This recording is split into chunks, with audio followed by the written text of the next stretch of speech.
Break के बाद आपका स्वागत है और चर्चा हम आगे बढ़ाते हैं। हमारे साथ कांग्रेस के लीडर हैं, फातिमा जी हैं। आपने जो स्थिति, अभी तीन तस्वीर हमने आपके दिखाया, बच्चे को कभी छिपकली दे दिया जा रहा है, बेचारे अगर बच गए तो ठीक है, नहीं तो अस्पताल जाते हैं। दूसरी तस्वीर हमने भी दिखाया, पोशाक के नाम पर पिटाई हो रही है। तीसरी तस्वीर हमने दिखाया, बच्चे के हाथों में पत्थर है, वो सड़क पे है। ये तस्वीर क्या बयां कर रही है? देखिए, जन आंदोलन डेमोक्रेसी का पार्ट है, जिसको नीतीश जी ने कुचलने का काम किया था। टीचर्स जो आए थे यहाँ सड़कों पे, उनसे बात करनी चाहिए थी, जो उन्होंने नहीं किया। पुलिस का बर्बर चेहरा हम सब ने देखा था, जो पुलिस ही जीप को उलट करके आग लगा रही थी। ये टीवी पे देखा गया था। पुलिस का शर्मनाक चेहरा हम लोग फारबिसगंज में भी देख चुके होंगे। ये नीतीश जी ने सिवाय समाज को टुकड़े टुकड़े करने की और कुछ नहीं किया। मुसलमानों को पसमादा और मुसलमान करके किया। ये जो कुछ भी कर रहे हैं, चाहे ये पोशाक योजना हो, मिड डे मील में कीड़ा मिलना हो, ये सब एक आईवश है। अभी जो भी महाराजगंज में हुआ, ये एक इंडिकेशन है। एक मंत्री को ये मैंडेट मिला है, ये इंडिकेशन है नीतीश जी के लिए। अगर ये अभी अगले आने वाले 2 साल में अपने आप को नहीं सुधारते हैं, तो आने वाला दिन, हमने पहले भी कहा कि इनके लिए बहुत ज़्यादा बुरा होगा। ये संकेत है, एक तरह से डेमोक्रेसी में ये एक संकेत है कि जिस तरह से शिक्षा विभाग को या शिक्षा को ध्वस्त करने का काम किया है, उनकी आवाज़ को कमज़ोर करने का काम किया है, इससे बुरा कुछ हो ही नहीं सकता है। जबकि शिक्षा समाज का एक बहुत ज़रूरी अंग होता है। और मोरालिटी का जहाँ तक सवाल है, हमको नहीं लगता है कि जदयू से इसकी उम्मीद करनी चाहिए कि कुछ मोरल ग्राउंड पे वो कुछ करने वाले हैं। कांग्रेस से भी उम्मीद नहीं की जा सकती। ये तो वक्त बताएगा। कांग्रेस की अभी बात नहीं हो रही। अभी आप जिनकी बात कर रहे हैं, अभी उसी पे बात करें।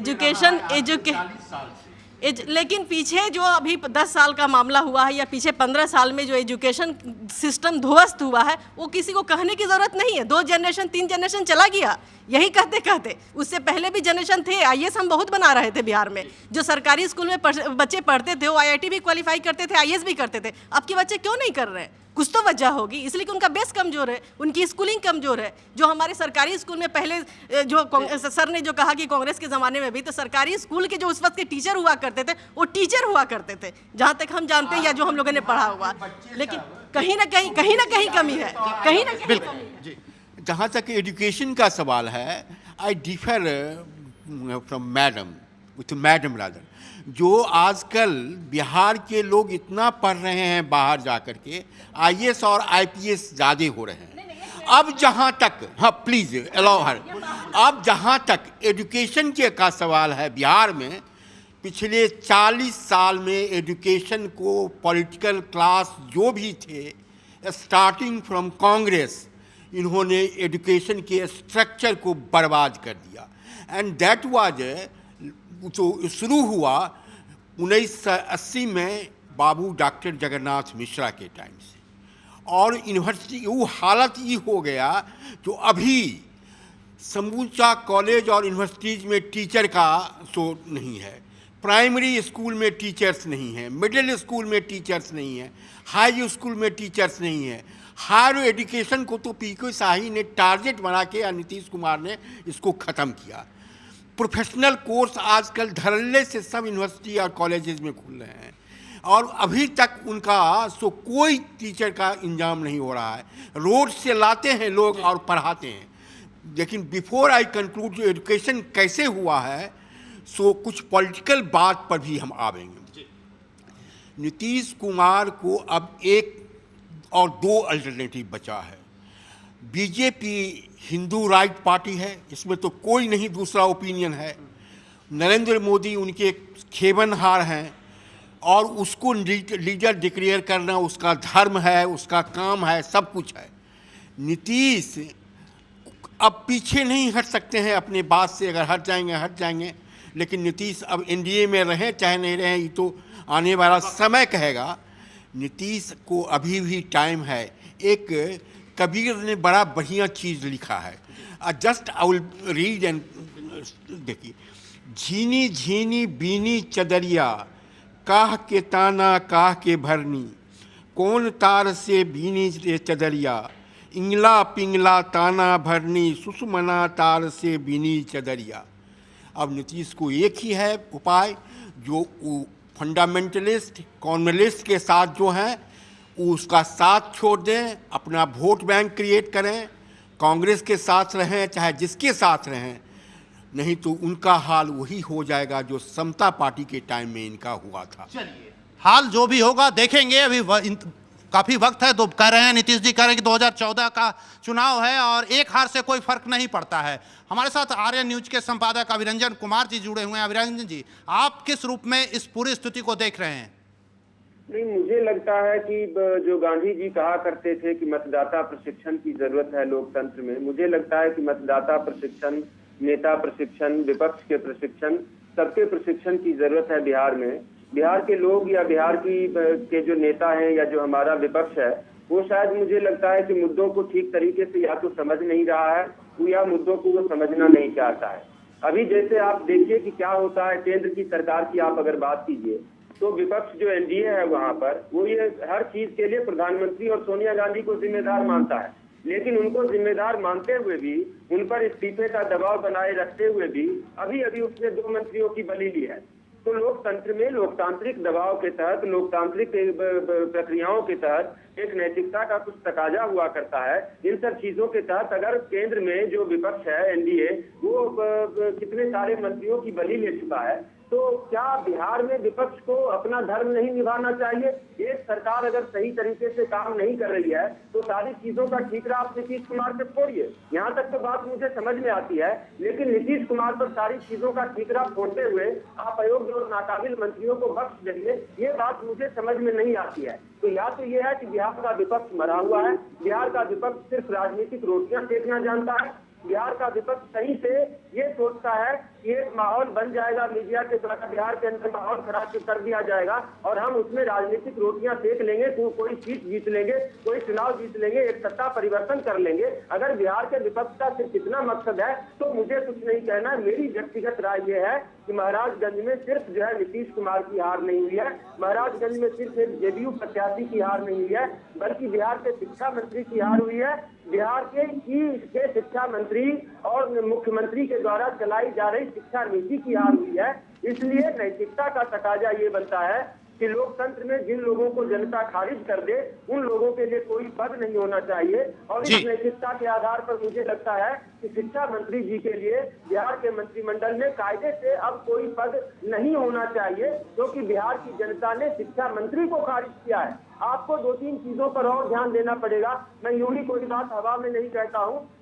मुख्यमंत्री जी के मार्गदर्शन में शाही जी ने इस राज्य को कौन सी शिक्षा नीति दी है, कौन सा शिक्षा का माहौल दिया, बहुत सारी चीजों की चर्चा आप कर चुके हैं। नियमित शिक्षकों के पद इन्होंने खत्म करके ठेका मजदूरों की तरह जो है शिक्षकों की बहाली की है। इन्होंने कॉन्ट्रैक्ट पर बहाल करने वाला ये नियोजित शिक्षकों की बहाली का नियम, मुझे लगता है कितना घटिया नियम लाया, जिसकी वजह से आज बिहार की शिक्षा व्यवस्था जो है ध्वस्त हो चुकी है। आप देखिए कि पहले इन्होंने कई सारे कमजोर शिक्षकों को बहाल किया वोट बैंक की पॉलिसी के तहत, और फिर उन कुछ कमजोर शिक्षकों की हार में ये सारे शिक्षकों को बदनाम भी कर रहे हैं, बेइज्जत भी कर रहे हैं और उनको उनके हक से महरूम करने का भी काम ये कर रहे हैं। तो आपको ये सारी चीजें कहीं से समझनी पड़ेगी। मैं एक चीज जानता हूं कि जिसको ये बार बार कहते हैं कि शिक्षकों को हमने पहले ही बता दिया था कि कॉन्ट्रैक्ट पे बहाली है और आपको नियमित नहीं किया जाएगा। अगर शिक्षकों को पहले भी बता दिया गया था, इसके बावजूद मैं कहता हूं कि जो इनके कॉन्ट्रैक्ट पर बहाल करने की प्रक्रिया रही है वो पूरी तरह से अलोकतांत्रिक है, असंवैधानिक है, अनैतिक है, गैर कानूनी है, बंधुआ मजदूरी को बढ़ावा देने वाला है, गैर बराबरी को बढ़ावा देने वाला है, शिक्षकों को बेइज्जत करने वाला है, शिक्षा का स्तर गिराने वाला है। आपको इस बात को समझना पड़ेगा। ये 9,151 इकाइयां हैं, एक परीक्षा तुम ले रहे हो, लेकिन फॉर्म भरने के लिए बच्चे जो है 200-300 फॉर्म भर रहे हैं हमारे जो शिक्षक भाई लोग हैं। आप देखो हमारे स्टूडियो में ऐसे लोग आए जिन्होंने 300-300 फॉर्म भरे और 1-1 लाख रुपया जो है अलग अलग नियोजन इकाइयों में फॉर्म भरने के लिए खर्च किए। तो आपने 9,151 इकाइयों में ये बनाकर और उसके बाद डिसेंट्रलाइज कर दिया उनके नियोजन की प्रक्रिया को, जबकि कान नाक आपको सीधे पकड़ना चाहिए, आप हाथ को पीछे ले जाकर पकड़ रहे हैं। आपने कहा कि चिली वाली खिचड़ी खिला रहे हैं, कॉकरोच वाला भात खिला रहे हैं। आपने कहा कि किस तरह से बच्चों के हाथों में इन्होंने पत्थर दे दिए। आपने कहा कि किस तरह से इन्होंने प्राइमरी एजुकेशन को ध्वस्त कर दिया, मिडिल एजुकेशन को ध्वस्त कर दिया, हायर एजुकेशन को ध्वस्त कर दिया। आज हमारे पूरे बिहार की शिक्षा व्यवस्था माफिया के हाथों में चली गई है। प्राइवेट कोचिंग इंस्टीट्यूट फल फूल रहे, प्राइवेट स्कूल फल फूल रहे और हमारे जो सरकारी स्कूल है और कॉलेज है वो बर्बाद हो रहे हैं। बड़ी संख्या में छात्रों का पलायन हो रहा है। इन सारी चीजों के लिए आखिर कौन जिम्मेदार है? तो कहीं से मुझे लगता है इस राज्य में सिर्फ आंकड़ेबाजी हो रही है कि हमने ड्रॉप आउट कम कर दिया, हमने लड़कियों को साइकिलें बांट दी। अरे पूरे देश में कौन सा राज्य ऐसा है जहाँ पर सर्व शिक्षा अभियान के पैसों से ये स्कीमें नहीं चलाई जा रही है जो बिहार में चलाई जा रही है? तो बिहार में अगर आप ये स्कीमें चला रहे हैं तो आप किसी पर कोई एहसान कर रहे हैं क्या? आपने कुछ चंद चीजें की होंगी और उसके एवज में आपने कितना बर्बाद कर दिया, इस चीज को कौन देखेगा? तो मुझे लगता है बिहार के विपक्ष को जो है अपना मुर्दापना छोड़ना चाहिए, एक जागरूक विपक्ष की भूमिका निभानी चाहिए। जिस तरह से एनडीए ने दिल्ली में जो है प्रधानमंत्री मनमोहन सिंह को हर चीज के लिए जिम्मेदार मानते हुए भी मंत्रियों की व्यक्तिगत जिम्मेदारी फिक्स करके उनका इस्तीफा लिया है, उसी तरह से बिहार में भी विपक्ष को लामबंद होकर पीके शाही का इस्तीफा जरूर मांगना चाहिए। जी चलिए, बहुत बहुत शुक्रिया तमाम जानकारी के लिए। और ये स्थिति है, आज की तारीख में हम चर्चा को आगे बढ़ाते हैं क्योंकि वक्त काफी कम है। वैसे स्थिति में ये जो पूरी स्थितियां जो बन रही है, आप इस स्थिति को क्या कहते हैं कि आगे अब कैसे बेहतर स्थिति बनाया जाए? क्या शिक्षा मंत्री की जिम्मेवारी नहीं बनती है कि एजुकेशन सिस्टम ठीक किया जाए? देखिए, शिक्षा मंत्री की पूरी जिम्मेवारी है कि एजुकेशन सिस्टम को ठीक किया जाए, लेकिन हम लोग समझ रहे हैं जो आप 3 तस्वीर दिखा रहे हैं स्क्रीन पर, जिसमें एक मिड डे मील के सवाल को लेकर के है, एक पोशाक और साइकिल के लिए है, एक बच्चा मर रहा है, एक में बच्चा मार रहा है और एक में जो है स्वयं बच्चे पीटे जा रहे हैं। ये तीनों तस्वीर जो है बिहार की शिक्षा व्यवस्था की स्थिति को बतला रहा है कि पूरी तरह से बिहार की शिक्षा व्यवस्था चौपट हो गई है। और शिक्षा मंत्री रहते हुए, बतौर शिक्षा मंत्री, इन्होंने अपनी कोई जिम्मेवारी को नहीं निर्वहन किया है। इसलिए और एक तो हुआ स्कूल की शिक्षा की व्यवस्था, वहीं आप आइए अगर कॉलेज और यूनिवर्सिटी की व्यवस्था आइए तो पूरा 5 बरस 7 बरस से लोग वीसी की नियुक्ति के लिए केवल लड़ते रह गए। अब किनकी गलती, हम उस गलती पर नहीं जाना चाह रहे हैं, लेकिन एक वीसी की नियुक्ति भी सही ढंग से नहीं हो पाई। और आज भी जो वीसी की नियुक्ति हुई है विश्वविद्यालयों में, वह भी एडहॉक व्यवस्था पर चल रहा है। शिक्षकों की इतनी कमी है कॉलेजों में और विश्वविद्यालयों में, लेकिन पूरे 8 वर्ष हो रहा है इस सरकार को, मतलब एक शिक्षक की नियुक्ति नहीं हुई है। तो स्कूल की शिक्षा आप देख ही रहे हैं कि मिड डे मील और पोशाक और इसके लिए केवल मारा पीटी हो रहा है। एक तरफ बच्चे मर रहे हैं, एक तरफ बच्चे पिटा रहे हैं। कॉलेज और यूनिवर्सिटी की शिक्षा भी पूरी तरह से चौपट है।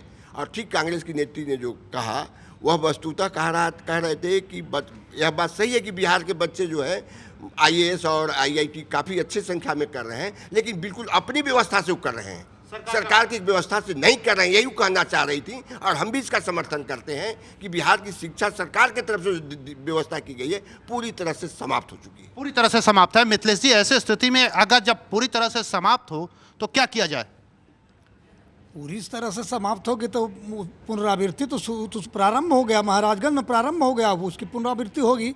लेकिन एक चीज़ मैं और कहना चाहूँगा, पत्रकार जी ने कहा कि 1980 से शिक्षा का डिटोरिएशन होगा। मेरे पास उदाहरण है कि 1980 से नहीं, 1967 में जो संवित सरकार बनी थी, और संवित सरकार ने एक बहुत गलत निर्णय लिया था मैट्रिक में कि विदाउट अंग्रेजी पास करने का, और शिक्षा में डिटोरिएशन उसी समय से प्रारंभ हुआ और सने सने शिक्षा में डिटोरिएशन होते गया। दूसरी सरकार आई राजनीति बाबू की, उसने कहा कि शिक्षा मित्र बहाल करेंगे और पंचायत को ऑर्डर दिए शिक्षा मित्र करने की। तीसरी गलती हुई कि उस शिक्षा मित्र को पंचायत शिक्षक और दूसरे तरह के शिक्षक का रूप तो दिया गया, लेकिन उसका पूरा जो स्ट्रक्चर हो रहा था चाहिए था एक शिक्षक का, वो स्ट्रक्चर नहीं दिया गया। अब 5,000 रुपये 6,000 रुपये देते हो, कहते हो कि शिक्षक क्वालिटी हमको चाहिए, क्वालिटी एजुकेशन चाहिए, क्वालिटी मिशन बना। तो क्वालिटी मिशन कैसा बना, कैसे कैसे लोग जो ब्यूरोक्रेट से निकले हुए लोग थे, जिनको छोटी खुली छूट दी गई थी, लूटो, वो क्वालिटी मिशन में आए। तो आज की स्थिति में बुरा नहीं मानेंगे, जनप्रतिनिधि होंगे, मैंने कल भी चर्चा किया था। आज तो स्थिति हो गई कि जनप्रतिनिधि अब शिक्षकों से छीनना शुरू कर दिया है, लूटना शुरू किया। पहले दूसरे लोग लूटते थे, रास्तों में लूटते थे, घरों में लूटते थे, अब तो जनप्रतिनिधि जाकर विद्यालयों में लूटते हैं कि जो है बचा हुआ तो हमको दे दीजिए। तो ये स्थिति को सुधारने की जरूरत है। और मैंने पहले भी कहा, ये सारी जिम्मेवारी होती है जो राज्य का मुखिया होता है, राज्य का जो प्रधान होता है, उसकी जिम्मेवारी होती है। गार्जियन अगर सही है तो उसका जितना अनुयायी है, मंत्री हो संतरी हो, सब ठीक रहता है। अगर मुखिया गड़बड़ है तो सारी व्यवस्था गड़बड़ हो जाती है। महाराजगंज के इसी निर्णय से बिहार के मुख्यमंत्री को ये समझ लेना चाहिए और आज भी जो शिक्षा की स्थिति है उसमें सुधार का प्रयास करना चाहिए। शिक्षकों की जो वर्तमान परिवेश है उस परिवेश में सुधार लाने की ज़रूरत है। जब तक उन परिवेश में सुधार नहीं होगा, उनके सेवा शर्तों में सुधार नहीं होगा, वो क्या क्वालिटी दे सकेंगे। इसलिए आपके माध्यम से हम एक बार पुनः 14 के पहले हम चाहते हैं कि सारी व्यवस्था ही सुधार लें, अन्यथा अगर 14 में होगा तो हम शिक्षक ही नहीं रहेंगे। हम तो चाणक्य हैं, केवल प्रोत्साहित करने वाले, हम उत्प्रेरक हैं। लेकिन उत्प्रेरक का उत्प्रेरण कितना सफल होता है वो आपके एक्टिविटी के ऊपर निर्भर करता है। अगर कुछ काम आपने किया है, हम गलत दिशा में उत्प्रेरण करेंगे, नहीं होगा। अगर गलत काम किया है, हमारा महाराजगंज की पुनरावृत्ति होगी। इसलिए हम चाहते हैं कि इसके लिए पुनर्विचार करें सत्ता में बैठे लोग, बिहार के मुखिया, और जैसा है तैयारी करें। चलिए, जब आप मुखिया की बात छेड़ ही दिए हैं तो ज़रा हम एक आप लोग के पास आएंगे, लेकिन उससे पहले ज़रा हम नीतीश जी की एक वो बाइट सुनवाते हैं। एक बयान उन्होंने दिया था दरभंगा में और मधुबनी में, जिस तरह नियोजित शिक्षकों ने जब आंदोलन शुरू किया था। पैनल प्रोड्यूसर पर बैठे हुए हैं राजीव, ज़रा आपसे चाहेंगे कि वो नीतीश जी की वो जो बयान आई थी उसको आप ज़रा पहले प्ले करें।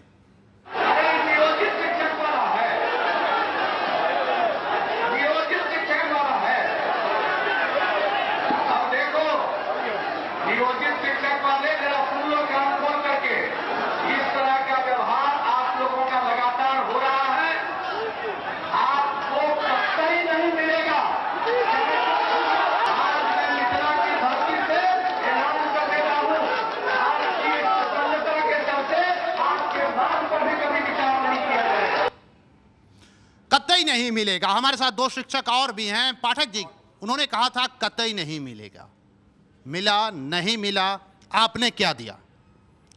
देखिए, इनकी जो ये शिक्षा व्यवस्था है, और शुरू से ही आज हम पर आरोप भी लगा रहे थे कि इन लोगों ने राजनीतिक दल के हाथ में ये चले गए। कहीं राजनीतिक दल के हाथ में नहीं में हम लोग चले गए। हम लोग 2006 से जब जब अपनी मांगों को रखते हैं तब तब यह सरकार कहती है कि यह भी इसको विपक्ष करवा रहा है, इससे विपक्ष करवा रहा है। आप बताइए, 6,000, 7,000, 8,000 में आप बंधुआ मजदूरी कराते हो। नक्सली क्यों पैदा हुआ? नक्सली पैदा होने का कारण था कि 1 किलो लोग देते थे धान और उस पर उससे सुबह से शाम तक काम करवाते थे।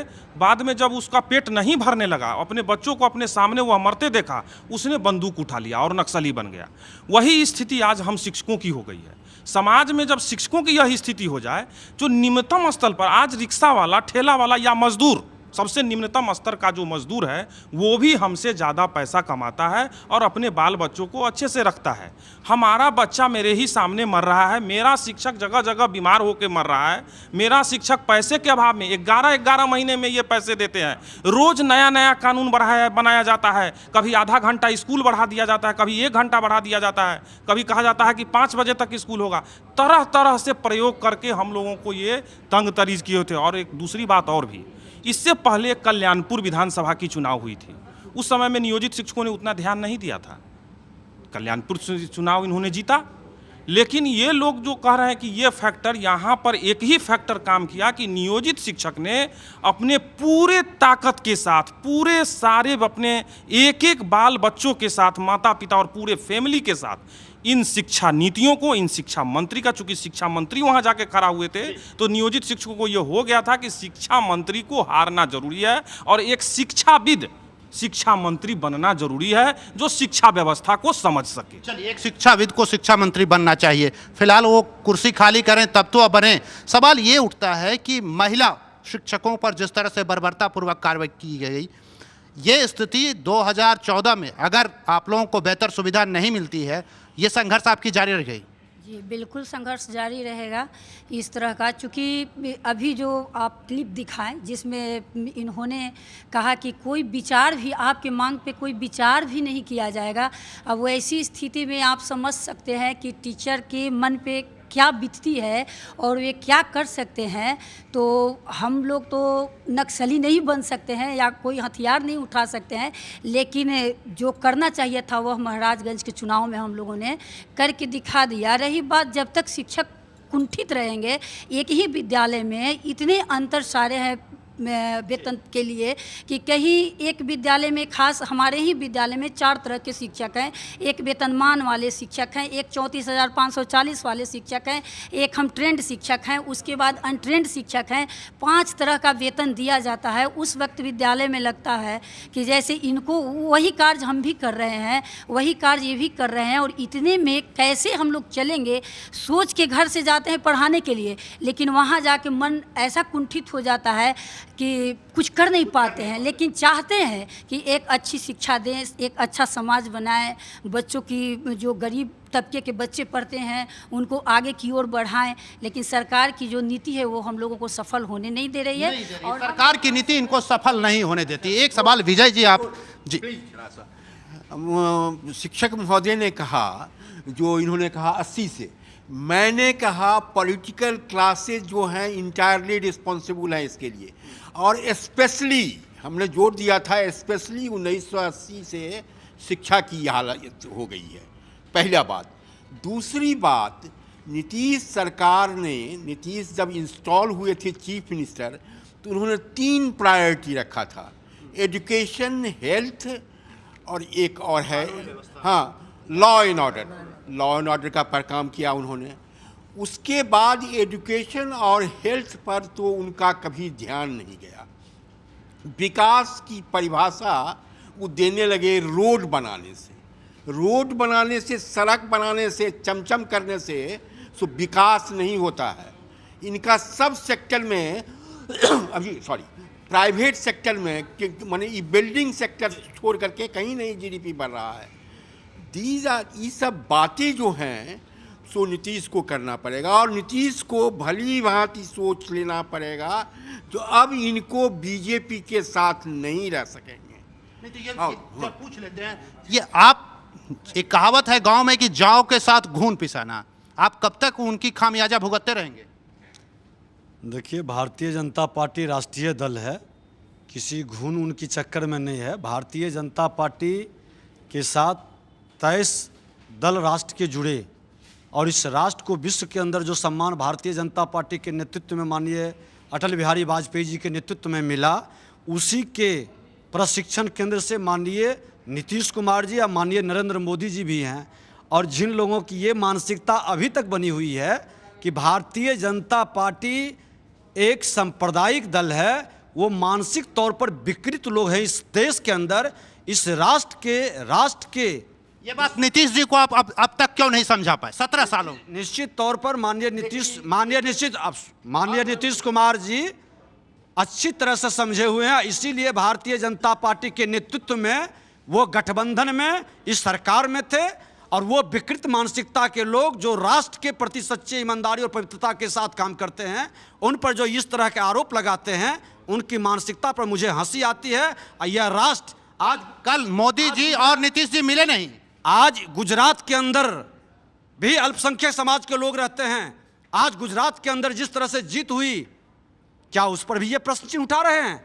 क्या इस राष्ट्र के वो भी संविधान के तहत में एक मुख्यमंत्री जी हैं, माननीय नरेंद्र मोदी जी हों, माननीय नीतीश कुमार जी हों, और माननीय अटल बिहारी वाजपेयी जी, जहां अमेरिका के राष्ट्रपति भी उनको नीचे झुक करके सलाम करता था। और वैसे पर आप झूठी धर्मनिरपेक्षता की बात करके अलग हो जाएं, मिल जाएं। अरे क्या गठबंधन? एक बात करेंगे, नीतीश कुमार जी जब जनता पार्टी बना 1977 में, तो बीजेपी वालों ने प्रिवेल, जनसंघ वाले ने प्रिवेल करके कलकत्ता के फॉर्मर मेयर एक प्रसाद को बाहर से टिकट दिया, और नीतीश को का टिकट वर्चुअली जयप्रकाश के पर प्रेशर डाल करके छीन लिया गया। और उसको कहते हैं जो ये वाजपेयी जी के स्कूल से निकले हैं। तो अगर कोई बेसी अगर हार्म किया नीतीश कुमार को, तो जनसंघ, बीजेपी और अभी भी कर रहा है, जो उसका सेकुलर क्रेडेंशियल खत्म हो रहा है। चलिए हम जरा, एक तस्वीर मेरे पास और है, 2 तस्वीर हम दिखा देते हैं, एक ही साथ दो तस्वीर है, डबल विंडो। जरा आप वो भी तस्वीर चलाएं, उसके बाद 2 हमारे मेहमान हैं, जरा उनसे हम जान लेंगे। ये जरा 2 तस्वीर आप देख रहे हैं, और वक्त एकदम कम है। एक तस्वीर में पुलिस के द्वारा महिलाओं को पीटा जा रहा है। दूसरे तस्वीर में रणवीर यादव हैं। आपको याद होगा खगड़िया में जिस तरह से उन्होंने कार्बाइन लहराया था और वहां भी जिस तरह से पिटाई की गई थी। तो एक तरफ पुलिस पीटा जा रहा है, दूसरे पुलिस के द्वारा पीटा जा रहा है, दूसरा बाहुबलियों के द्वारा पीटा। ये दृश्य दो है, क्या कहेंगे? देखिए, नीतीश जी ने 3 चीज़ें लेकर चली थी, अभी सर ने बताया, लॉ एंड ऑर्डर, एजुकेशन और हेल्थ। तीनों में वो फेलियर रहे। तीनों का नज़ारा आप ही के चैनल पे कई बार हम लोग डिस्कस कर चुके। अभी एक बात इन्होंने कहा कि अटल जी को अमेरिका के राष्ट्रपति ने झुककर के आदाब किया था, ये बात सही है, लेकिन वही अमेरिका मोदी जी को क्यों जाने से परहेज करता है? और नीतीश जी का जहां तक सवाल है, ये दोनों सिक्के के एक ही पहलू हैं और उनको किसी दूसरे विपक्ष की जरूरत नहीं है। गिरिराज सिंह ने जो कल कहा है कि हम मरमरिंग हो रही है, वो उसका सीधा सा सीधा जवाब है और समझने के लिए। राजनीति प्रसाद जी, लास्ट प्रक्रिया। देखिए, मैं ये कह दिया हूँ कि ये गुंडागर्दी की सरकार है और ये गुंडा लोगों को छूट दे दिया है कि मेरा पिस्तौल, सरकारी पिस्तौल लेकर के आप पूरा भांजिए और उसके सामने ही मारपीट हो रहा है। ये कैसा कैसा काम किया है, काला ओढ़नी मत लेके जाओ, ये नहीं के लेके जाओ, ये तो सब समाप्त हो गया, इनका कुछ भी नहीं है, अब खत्म है। चलिए, इनका खत्म है, सब कुछ समाप्त हो गया है। आरजेडी के नेताओं का मानना है, राजनीति प्रसाद जी का मानना है, लेकिन सवाल है जनता अभी 2015 तक, विजय जी आपको यहाँ रहना है और कल क्या होगा ये कह नहीं सकते। 2014 में चुनाव है, स्थिति स्पष्ट हो जाएगी कि इस तरह अगर शिक्षकों का अपमान होता रहा और जिस तरह से तमाम जो शिक्षक हैं कह रहे हैं कि इसके लिए कहीं ना कहीं शाही जिम्मेवार हैं और साथ ही साथ मुखिया जो हैं वो भी जिम्मेवार हैं। देखते हैं कि जनता क्या फैसला देगी अगले चुनाव में। फिलहाल आप सब लोग आए, अपना कीमती वक्त दिया, इसके लिए बहुत बहुत शुक्रिया। और इसके साथ ही आपकी आवाज़ का वक्त होता है खत्म। हमें दीजिए इजाज़त, नमस्कार।